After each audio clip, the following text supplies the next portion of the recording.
At first glance, they looked like the perfect couple. Emily, with her soft eyes and kind smile, worked remotely as an accountant. She was calm, intelligent, and full of quiet strength, the kind that holds a family together without needing to shout. James, on the other hand, was charismatic and talkative. He had big dreams of making it big in sales. He believed that one day his ambition would pay off. Emily believed it too. They lived in a modest but cozy apartment on the edge of the city. Nothing fancy, but it was theirs. They painted the nursery together. They argued over curtain colors.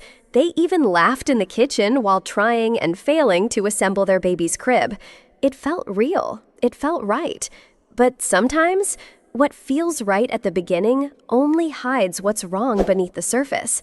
Because behind James's charm was pride, and behind Emily's kindness was a silent burden she hadn't yet noticed she was carrying alone. Marriage wasn't supposed to feel like this. Emily and James shared the same bed, the same kitchen, the same baby.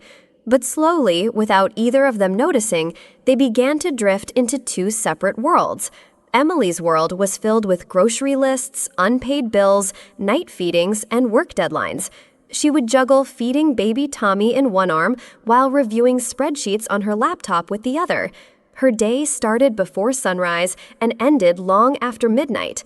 James's world, meanwhile, was full of bold plans and vague promises. He talked about future business deals that never materialized. He went out networking, but came home tired, silent, and distant. He scrolled on his phone for hours. He watched sports, played games, and when Emily asked for help, he sighed and said, "I'm tired too." But tired meant something very different for each of them. Emily's exhaustion came from giving everything she had. James's tiredness came from never being fully present. And the scariest part, they were in the same apartment. But it felt like they lived on two different planets. James was always talking about what he could become. He had the language of ambition on his lips. Just give me time. I've got something big coming. This deal will change everything. But months passed, then a year, and the potential he loved to talk about stayed just that potential. He jumped from job to job, sometimes staying only weeks. Sales didn't work out, real estate fell through, a tech startup went under. But somehow it was never his fault. It was bad timing, or a toxic boss, or the market shifting. Meanwhile, Emily worked steadily, quietly, consistently. She handled every mortgage payment, every grocery trip, every bill. She made sure Tommy had everything he needed. And when the fridge broke, it was Emily who found a technician. When James's phone bill was overdue, she paid it without a word. She didn't complain. She didn't throw it in his face. She just kept the ship afloat while he sat on deck talking about the islands they'd one day discover. But how long can one person paddle while the other only points? If James was the storm, then Margaret was the match that lit it. She didn't live with them, but she was always there like a shadow that hovered over every meal, every decision, every silence in their home. She'd show up unannounced with sharp perfume and sharper words. And from the moment she crossed the threshold, the temperature in the room dropped. To Margaret, Emily was never enough. Not smart enough, not stylish enough, not good enough for her precious son. She'd walk into Emily's kitchen and sneer, "This is how you keep house?" Glance at the curtains and say, "Tacky." Pick up baby Tommy and mutter, "Why is he so skinny? Doesn't she feed him properly?" She never addressed Emily by name, only she. She doesn't belong here. "She's dragging you down, James. She was never your equal." And James stayed silent. He never stood up for his wife, never said, "Stop," never said, "That's enough, Mom." Margaret didn't need to scream. Her whispers were enough to poison the air between them. And slowly, those whispers began to sound like truth inside James's mind. It wasn't a scream. It wasn't a slap. It wasn't a public humiliation. It was a whisper in the hallway, a whisper over tea. A whisper James never challenged. "She's a burden, James, not a wife, not a real one. Margaret said it with a calm voice, like she was stating a fact, not delivering a wound. And the worst part, James didn't flinch. He didn't argue. He didn't say, "Don't talk about my wife like that." Instead, he just lowered his eyes. And in that tiny silence, Emily's world shifted. Because when someone you love doesn't defend you, doesn't protect you, that silence screams louder than any insult ever could. From that day on, Emily didn't just feel tired. She felt disposable, like she was renting space in a home she had paid for, like she was temporary, replaceable, like the only reason she still existed in that house was because it was convenient. And no one notices when a woman starts fading quietly until she's already gone. Some women have maternity leave. Emily had mortgage payments. While most new mothers were resting, healing, and bonding with their newborns, Emily was doing all of that, plus managing company spreadsheets at 2 a.m. in the dim glow of her laptop.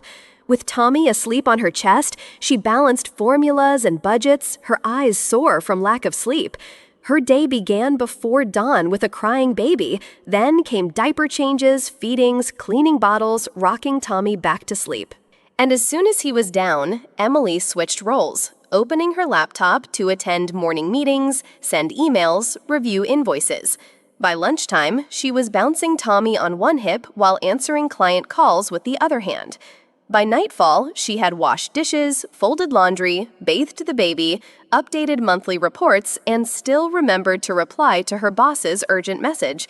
James, he was either out or on the couch. He'd say things like, "You're lucky you get to stay home all day," while scrolling his phone. But Emily wasn't staying home. She was working from home, running 2 full-time jobs at once without a break, without recognition. She was the mother, she was the worker, she was the wife, and she was alone in all 3. The first sign was the silence. James stopped asking how her day was, stopped checking in, stopped noticing when Emily looked exhausted or overwhelmed. He'd walk past her like she was furniture. When she spoke, he barely looked up. And when she asked him to help, just to hold Tommy for 5 minutes, he'd roll his eyes and mutter, "I work too, you know." But did he? Emily worked double, triple what he did, yet she never used it as a weapon. James, however, used his bare minimum as a shield to deflect any responsibility. Then came the blame. He started picking on the smallest things. The laundry wasn't folded the way he liked. Dinner was too bland. Tommy cried too much. The apartment was a mess, even though Emily had cleaned it top to bottom. One night, she was nursing Tommy while replying to an urgent email on her phone. James walked in, glanced at her, and said coldly, "You care more about that laptop than your husband." It wasn't just cold, it was cruel. But Emily didn't respond. Because what do you say when the person who's supposed to be your partner starts treating you like the problem? Margaret didn't knock. She never knocked. She let herself in with the spare key James had given her without asking Emily. Sometimes she came in the morning, sometimes in the middle of dinner. But no matter the hour, one thing was always true. She came to judge. She'd walk in, look around with a sneer, and say, "Still living like this?" Or worse, "Poor Tommy. This place is hardly fit to raise a child." She criticized everything Emily's cooking, the couch pillows, even the way Tommy's socks didn't match. Margaret called Emily's parenting lazy, her clothes cheap, and her efforts inadequate. And James, he said nothing. Not when Margaret opened Emily's fridge and said, "What kind of woman feeds her child this garbage?" Not when Margaret told Emily to her face, "I raised James better than to end up with someone like you." The apartment didn't feel like a home anymore. It felt like a stage. And Emily was stuck in a performance she never auditioned for, always criticized, never applauded. Every time Margaret left, she left behind more than her perfume. She left behind shame, silence, and the feeling that Emily didn't belong in her own life anymore. The insult didn't come with yelling. It came during dinner, quiet, casual, cutting like a knife. Emily had just served a hot meal. James sat scrolling through his phone. Margaret, fork in hand, looked at her and said calmly, "Look at yourself. You're not a wife, you're a maid, a live-in babysitter with no say." No one gasped. No one pushed back. James didn't even look up. Emily froze, her hand still holding the serving spoon, her lips slightly parted, ready to respond, but stunned into silence. It was the kind of moment where time slows, where humiliation fills the room like smoke and you can't breathe. She looked at her clothes, stained with baby food, her nails unpolished, bitten, her hair messy bun held with a rubber band, her back aching, her heart numb. And the truth, she did look like a maid, not because she was one, but because no one in that house treated her like anything more. She had become invisible. Useful, yes, but never appreciated, always needed, never loved. And the worst part, she had begun to believe it. James never said the words. He never outright told Emily, "I'm on my mother's side." But actions? They whisper louder than words, and his silence screamed. When Margaret insulted Emily in front of Tommy James, stayed seated. When Emily asked for support, James brushed her off. When she cried, not with drama, but in quiet frustration, he sighed, rolled over in bed, and pulled the blanket over his head. Over time, he stopped calling Margaret out. Then, he stopped defending Emily altogether. Eventually, he started agreeing. "Mom's just being honest," he once muttered when Emily confronted him. "She has a point." That one sentence shattered something inside her. Because now Emily wasn't just unloved, she was outnumbered. There were 3 people in this marriage, her, James, and the ghost of Margaret's opinion always lingering between them. Emily felt like a stranger in her own home, walking on eggshells, afraid to speak, afraid to even breathe too loud. Even Tommy's cries felt like a disruption she had to apologize for.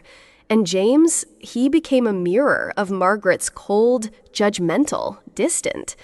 That night, as she stood in the kitchen doing dishes, her back aching, her heart hollow, Emily realized she wasn't just alone in this marriage, she was abandoned inside of it.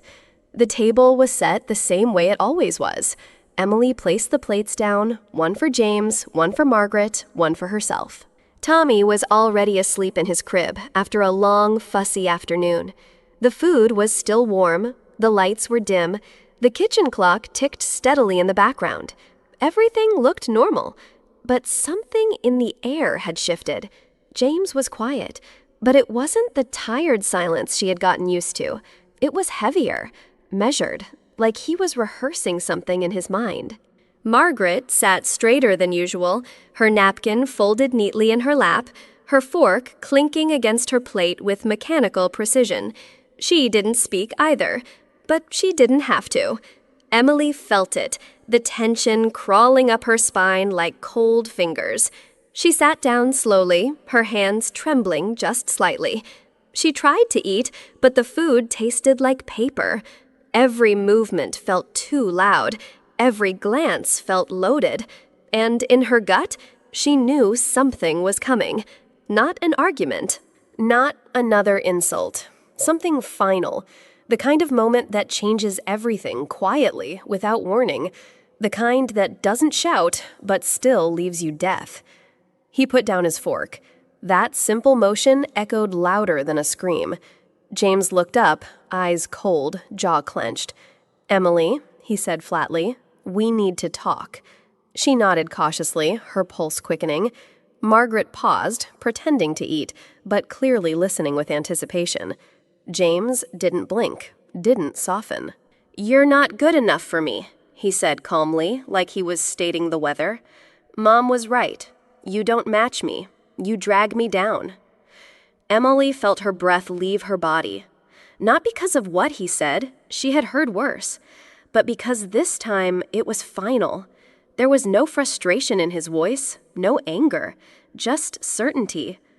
"I deserve more," he added. "More than this. More than you." She sat frozen, staring at the man she had once believed in. The man she had fed, clothed, forgiven countless times. And now he was looking her in the eye and saying she was the problem, that she had never been enough. She opened her mouth to speak, but nothing came out.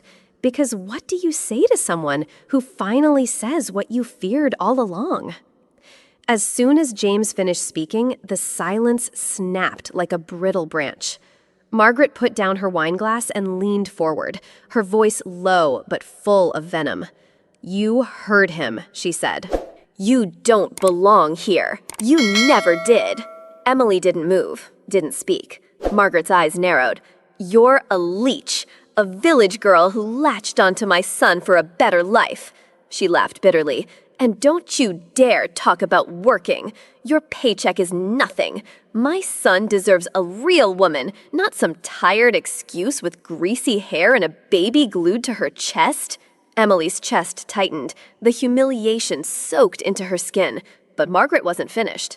"You've embarrassed this family long enough. Now take your little brat and get out." James said nothing, did nothing, just stared at his plate as if it were the most fascinating object in the world. And in that moment, Emily realized the truth. She was no longer his partner. She was the problem he wanted to erase. There was no shouting, no slamming of doors, no final scream, only silence. Emily stood up slowly, not rushed, not shaken, just steady, like someone who had rehearsed this moment in her mind 1,000 times. She looked at James, but he didn't look back. She glanced at Margaret, who sat smugly victorious. Emily said nothing. She walked to the closet, took down the small suitcase she hadn't used in years, folded Tommy's clothes first, one by one, then packed a few of her own, a pair of shoes, some photos, her laptop. She didn't cry, not because she wasn't hurting, but because there was nothing left to cry for. The grief had already passed. What remained now was clarity. James and Margaret stayed in the living room. Neither followed her. Neither asked her to stop, because they didn't believe she would really leave. But she did. With one final breath, Emily picked up her sleeping son, slung the bag over her shoulder, and walked to the door. Before she stepped out, she paused, turned around. "I'm leaving," she said calmly. "And I'm never coming back." Then she closed the door. Behind her, two people who never truly saw her. Ahead of her, a life she hadn't yet imagined, but would soon begin. The sound of the door clicking shut behind her was soft, but in Emily's chest, it echoed like thunder. She didn't run. She didn't look back. She just walked step by step down the narrow stairwell of the apartment she once called home. Her arms ached from holding Tommy. Her feet were bare. The hallway smelled like dust and old wood, and yet, with each step, she felt something strange, lighter. She wasn't okay, not yet, but she was free. For the first time in years, there was no one yelling her name, no eyes judging her, no whispered insults following her into every room, just silence. And in that silence was power. Outside, the night air was cold and still. The street was empty. Emily wrapped her coat tighter around Tommy and called a cab to her parents' old address. She didn't cry. She didn't tremble. She just stared at the road ahead as the headlights approached. And deep inside her, beneath the heartbreak, the exhaustion, the years of quiet suffering, something stirred. Not rage, not fear, but something far more dangerous. Resolve. Emily thought the hardest part was over. But some storms don't end when you leave. They chase you. 2 weeks after she left, a letter arrived. An official envelope. Inside, legal paperwork. James was suing her, claiming he was entitled to half the apartment, the one she bought, the one in her name, the one she had paid every single cent of. Emily stared at the papers in disbelief. This wasn't about justice. It wasn't even about property. It was about control. James couldn't handle the fact that she walked away. So now he wanted to punish her the only way he knew how. Take what she built. what she earned, what gave her safety. The man who once told her she was nothing was now fighting for half of everything she had worked for. But Emily didn't panic, not this time. She folded the letter slowly, looked at her sleeping son, and whispered under her breath, "No, not again." Then she picked up her phone and called her godfather. James sat at the kitchen table, shoulders slumped, papers scattered in front of him. Margaret stood behind him, arms crossed, pacing like a general in the middle of a war plan. "You're not seriously thinking of letting her walk away with that apartment, are you?" Her voice was sharp, cutting through his silence. James rubbed his forehead. "It's in her name, Mom. She paid for it. There's not much I can—" "Nonsense," she snapped. "You lived there. You're her husband. That makes it marital property." She leaned in closer. "You let her leave. You already gave her that satisfaction. You're not giving her the damn apartment, too." James stared at the floor. "She's got Tommy," he muttered. "Exactly," Margaret said. "She's got the kid, the sympathy, the narrative. You think a court will care if you just roll over?" She slammed her hand on the table. "You need to fight. You need to show her she can't walk all over you. That she's not the one in control anymore." James didn't answer, but Margaret's words crawled under his skin like poison, and soon they would take root. The courtroom was cold, but Emily wasn't. She walked in not as the broken woman James expected, but as someone who had stitched herself back together. Her shoulders were squared, her gaze steady, and walking beside her, her godfather Robert, a retired attorney. Sharp, calm. The kind of man who didn't raise his voice because he never needed to. In Emily's hands was a folder, thick, organized, numbered.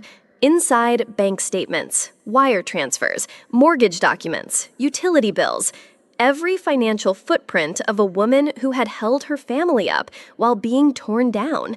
She didn't look at James, didn't glance at Margaret. She didn't need to. She knew why she was there.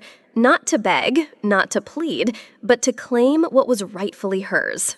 When the judge entered, Emily stood tall. She wasn't there for revenge. She was there for truth. And the truth had paper trails. James's lawyer spoke first. He stood tall, confident, projecting the image of a man defending the true victim. "Your Honor," he began, "my client has contributed in countless non-financial ways to the household. Yes, the mortgage is in Emily's name, but that was a mutual decision. The apartment is clearly marital property." He paused dramatically, glanced at the judge, glanced at the gallery. "Mr. Harrison," the judge asked, "do you have documentation of any financial contributions from your client?" The lawyer hesitated. "No, Your Honor, but—" "So, you're asking the court to believe in invisible money?" The judge's voice was calm, sharp. The gallery murmured. Emily didn't flinch. She simply opened her folder, slid a thick stack of documents forward, bank statements, transaction logs. Proof of every single mortgage payment from her personal account, receipts with dates, names, timestamps, each one like a hammer pounding away at the cracks in James's story. Robert, her godfather, spoke next. "Your Honor, not only is there no evidence of contribution from Mr. James Carter, there is overwhelming evidence that Miss Emily Carter solely financed this household, including while she was on maternity leave." James sank into his chair. Margaret folded her arms, jaw clenched. And slowly, the courtroom shifted. The lie no longer held, and truth had weight. The judge removed her glasses. She looked tired, but not unsure. A long pause settled over the courtroom, the kind that makes every heartbeat sound louder. Having reviewed the documents, heard both parties, and considered the evidence presented, James sat up straighter. Margaret's eyes were locked on the judge, as if she could will the outcome with her glare. Emily didn't move. She didn't breathe. She didn't need to. She already knew the truth. The court finds no grounds to divide this property. The mortgage is solely in Miss Carter's name. All payments were made from her account. The apartment shall remain under the full and exclusive ownership of Emily Carter. Silence. Not a triumphant kind, not an emotional outburst, just silence. James slumped. Margaret's mouth opened, but no sound came out. And Emily? She didn't smile. She didn't cry. She simply nodded once, like someone acknowledging gravity, because this victory wasn't about winning. It was about not losing herself. Robert placed a hand gently on her shoulder. No words, just quiet solidarity. Justice hadn't screamed, it had whispered, and that was enough. A week after the courtroom defeat, James got a call from HR. He thought it was routine, maybe even sympathy, but the voice on the other end didn't ask how he was. Miss Carter, we need to discuss discrepancies in your client billing reports. James froze. What? They pulled the records, cross-checked hours, flagged inconsistencies, things he thought no one would notice, things he'd done out of entitlement, laziness, or just plain ego. Overbilling, double entry charges, a client dinner that was actually drinks with his buddies. They didn't fire him immediately. They launched an investigation. And suddenly, James, who once mocked Emily for working from home, was sitting in his living room waiting for a phone call that might end everything. The man who said, "You don't earn real money," was now unemployed, his title stripped, his email locked, his desk cleared by security. The fall was fast, and for the first time, James couldn't blame anyone else. Not Emily, not the system, not even his mother. He had built this downfall brick by arrogant brick. James didn't tell her right away. He pretended things were fine, still dressed up in button-down shirts he had nowhere to go in, still posted motivational quotes on LinkedIn like nothing was falling apart. But she noticed. The way he flinched when the phone rang, the way he avoided opening emails, the way he stayed in bed until noon. "You said you had a plan," she said one morning, arms crossed. "This doesn't look like a man with a future." He tried to charm her, told her things were just temporary, that he was lining something up. She didn't buy it. 2 days later, she packed her things, didn't yell, didn't cry, just said, "You wanted a cheerleader, James, not a partner. I'm not here to clean up your mess."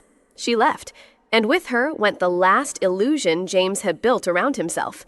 No job, no girlfriend, no future deal in progress. Just a man sitting in his mother's kitchen, wondering how someone could lose everything and still not know when it started to fall apart.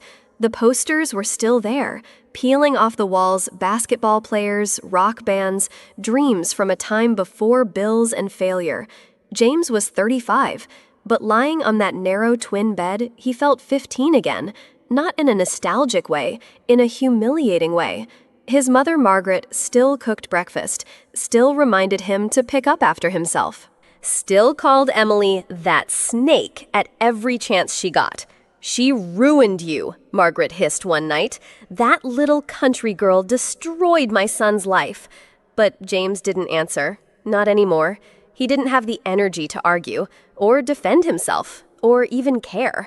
The job market wasn't calling, his phone barely buzzed, and LinkedIn recruiters weren't impressed by pending investigations. So he stayed in, all day, scrolling, sleeping, staring. The walls felt tighter. The bed felt smaller. And James, once so sure of his place in the world, now couldn't decide which shirt to wear, because there was nowhere to go. It was 2:13 a.m. The room smelled like leftover pizza and cheap cologne. James was lying on his old bed, phone glowing in his hand, thumb hovering over the send button. He had rewritten the message 6 times, from "I miss you" to "We need to talk" to finally, "Emily, I messed up. You were right. Please give me one more chance." He stared at it. No emojis, no punctuation tricks. Just a man trying to reach a woman who no longer stood in the same place. He hit send.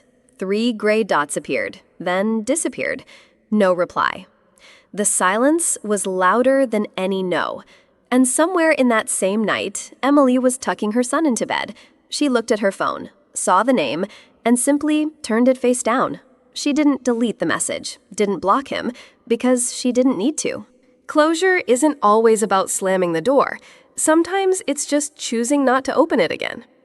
Days passed, then weeks. Each morning, James reached for his phone first.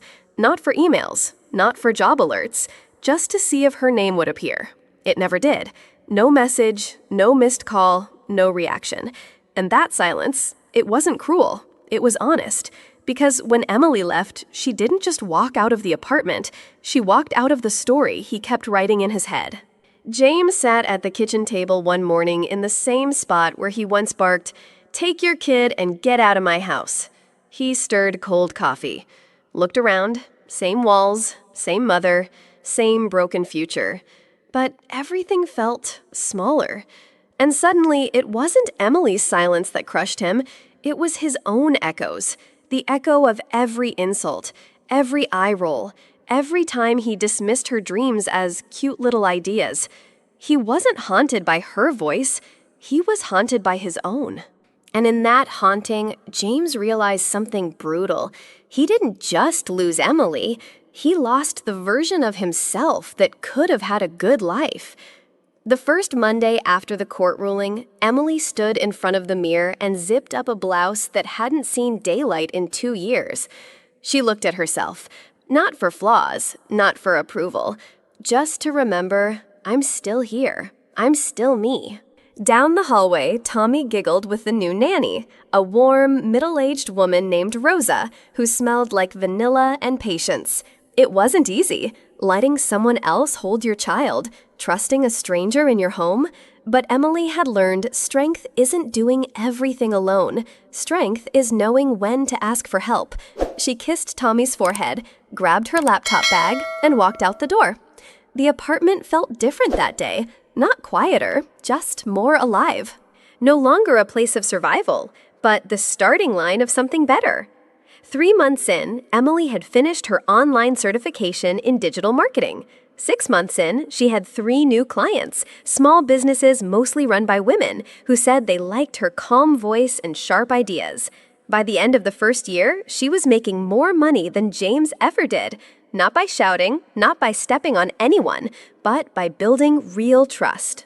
Her mornings were full of warm light and quiet laughter. She worked from a sunny corner desk with Tommy scribbling dinosaurs beside her. There were hard days, of course. There were moments when the loneliness echoed. But never again did she feel small. By year 3, Emily had bought a new car, taken Tommy on their first vacation, and started mentoring single moms online, just like she once was. Her name was no longer attached to James. She didn't carry his insults or his shadow. She was her own person, a mother, a provider, a survivor, and above all, a woman who chose herself every single day. The job title on her LinkedIn read Senior Financial Strategist. Not ex-wife, not single mom, just a woman who built herself from the ground up. Emily now led financial wellness seminars for women. She coached them on budgeting, investing, and letting go of shame. She taught them what no one had taught her, how to protect yourself in love without losing yourself in it. Her new apartment wasn't huge, but it had white walls, tall windows, and a little balcony where she drank coffee at sunrise. She planted basil. She hung photos of her and Tommy at the beach, at the zoo, at their first Christmas without James. Every corner of her home whispered, "You made it." She wasn't rich, but she was free. Free from begging for respect. Free from walking on eggshells. Free from making herself small to make others comfortable. She hadn't just rebuilt her life, she redesigned it. Emily's weekends were no longer about laundry and damage control. They were about pancakes with Tommy, spontaneous road trips, and Sunday mornings filled with watercolor paints and soft jazz. She enrolled in an adult art class, something she had always wanted but never dared to try. She laughed when her skies turned green and her trees looked like broccoli, because it didn't matter. She wasn't painting for perfection. She was painting for peace. She took Tommy to Thailand over summer break. They fed elephants, tried mango sticky rice, and laughed until their stomachs hurt under the foreign sun. There were no arguments, no tiptoeing around moods, no eggshells on the floor of her days. Just her son, and the space to breathe. And the most beautiful thing, she no longer needed to be strong every minute, because now she was safe. Safe in her home, safe in her heart, safe in a life that finally belonged to her. It happened by accident. A friend tagged her in a video, a clip from a podcast interview. Emily's face flashed on screen, her voice calm, her smile unwavering. She was speaking about resilience, single motherhood, and how silence can be louder than any scream. James watched in silence, sitting on the same old couch at his mother's house. The TV flickered. Emily was radiant. She didn't mention him. She didn't need to. Her peace was not a weapon. It was a boundary. Meanwhile, Emily was sipping tea on her balcony, watching the sky turn amber. Tommy was inside reading comics and giggling. She felt the breeze touch her cheek. She remembered everything. The pain, the humiliation, the fear. And then she smiled. Not a vengeful smile. Not a bitter one. A smile of release. A smile of becoming. Because the woman she was now didn't need closure. She was the closure. It started with a voice message, then another, then a long email full of, "I was stupid," and "You were right," and "Please just meet me for coffee." James said he had changed, said he had gone to therapy, said he missed Tommy's laugh and the way Emily used to say his name. He talked about the apartment they once shared, how empty his mother's house felt, how nothing tasted the same anymore. He even attached old photos, their wedding day, Tommy's first birthday, a blurry picture of Emily asleep with the baby on her chest. James wasn't threatening. He wasn't demanding. He was just lost. But Emily, she didn't feel anger. She didn't feel fear. She didn't feel pity. She felt finished. Because sometimes, by the time someone finally sees your worth, you've already outgrown their world. She read the message again, then put her phone down. She didn't cry. She didn't shake. She didn't even sigh. Emily sat by the window watching the leaves flutter. The light spilled over her coffee. Tommy was humming in the next room. And in that piece, she whispered not to James, but to herself, "I forgive you, but I'm not coming back." Because forgiveness, real forgiveness, isn't about holding hands in a circle of regret. It's about letting go without waiting for an apology to feel whole. Emily drafted a reply. Short, clear, kind. "James, I hope you heal. I hope you find what you're looking for. But I found myself, and I'm not going back to who I used to be. Not for anyone." She didn't send it to hurt him. She sent it to honor herself. And with one final tap, she archived the thread. Not in bitterness, but in peace. The door didn't slam. It didn't echo. It simply clicked shut softly, finally, completely. The auditorium was quiet. Hundreds of women sat in rows, eyes on the stage. Emily stood under the lights, microphone in hand, not as a victim, not as a survivor, but as a woman who rebuilt herself piece by piece. She took a breath, and then she said it clear, strong, unwavering.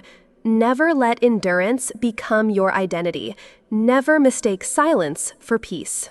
And never confuse loyalty with self-abandonment. There were murmurs, tears, soft nods. She looked at the crowd, women who had been gaslighted, dismissed, taught to shrink, and she smiled. The day I stopped begging to be chosen was the day I chose myself. And once you know your worth, you don't return to places that couldn't see it.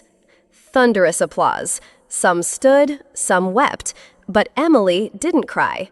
She disclosed her notes, stepped back from the mic, and walked off the stage. Not to hide, not to escape, but to live. It was a rainy Tuesday when James called again, not to plead, but to ask for a reference, a job opening, a fresh start. He sounded tired, flat, not manipulative, not dramatic, just human. Emily paused. 3 years ago, she might have laughed, or hung up, or cried after the call ended. But now, she listened. She didn't rush to say yes. She didn't rush to say no. Later that night, she sent a short message to an old colleague who ran a small firm. "He's not perfect," she wrote, "but maybe he's ready to start again. No promises, no attachments." And when James found out, he didn't send flowers. He didn't beg for coffee. He just texted, "Thank you, Emily. I don't deserve it, but I'll try to be someone who eventually might." Emily read it once, smiled, and deleted it. Because helping someone stand doesn't mean you have to sit beside them again. She stood on the balcony of her new apartment, coffee in hand, Tommy's laughter echoing from inside. The sky was clear, no storm in sight, just sunlight and the peace she had carved out of years of chaos. She no longer checked her phone for messages, no longer wondered what if, no longer waited for closure from anyone but herself. Emily had stopped needing permission to be happy. She had stopped auditioning for love. She had chosen something better. She chose herself. She chose the boy who believed in her. She chose a future that didn't require her to shrink, beg, or break. And maybe one day she would love again, not because she was lonely, but because she was already whole. For now, she danced with Tommy in the living room. She painted oceans on Sundays. She read books with the windows open and no one telling her to lower her voice. And when people asked how she did it, she would smile gently and say, "I stopped chasing people. I started choosing peace." Sometimes leaving isn't weakness, it's power. Sometimes silence isn't surrender, it's self-respect. Emily didn't fight back with rage. She fought with quiet strength, and by choosing herself. If you've ever felt dismissed, invisible, or not enough, remember this: you don't need someone else's permission to be whole. You just need to stop apologizing for shining. And the moment you choose yourself is the moment your real life begins. If Emily's story spoke to your soul, if you believe women deserve freedom, dignity, and a voice, then hit subscribe now. We tell stories that matter, stories that heal, stories that empower. Your one click helps us reach more hearts. So don't just watch, join this journey, because sometimes the right story changes everything.